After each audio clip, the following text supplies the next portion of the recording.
Okay, continuing with the topic, is marriage just a contract and is divorce then just simply a broken contract? And you won't have context for this video unless you've watched videos 1 and 2. Okay? I promise in videos 1 and 2 to speak about the ancient component, the unspoken, most difficult to articulate component, and to try and put it into words. So I have a question for you. What on earth was I thinking making a video about the ancient component that's difficult to put into words?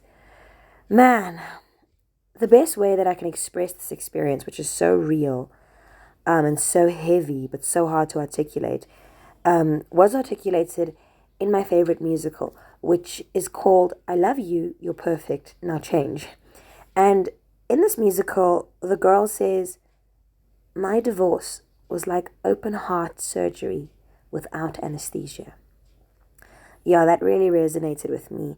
Divorce can feel like someone has taken their hand, stuck it down your throat, taken your guts, ripped it out of your mouth, you know. And I think that it's because it's not just the very awful breakdown of a romantic relationship and a sexual relationship, which is valid.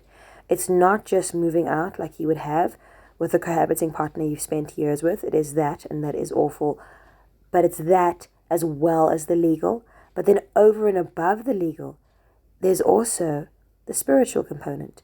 Because no matter what spiritual practice you have that's very personal to you, in your spiritual realm, you made this oath and you built this dream, and there was such a melding of your identity with this person, so that when you walk away from marriage, often it feels like an attack on your identity. You question whether you're a good person because you broke your own oath or someone broke it to you. Because marriage can be so important to your social status, it can feel like an attack on that. And the dream that you built since you were a little kid, probably thinking about your wedding for many people, can also feel like that was broken.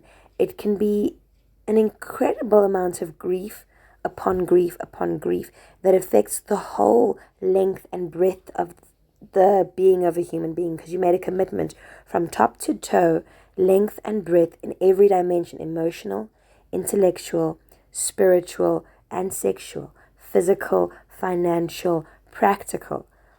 And all of those components then fall apart with a divorce. And that is why when you break up a marriage, it feels like you have to go over this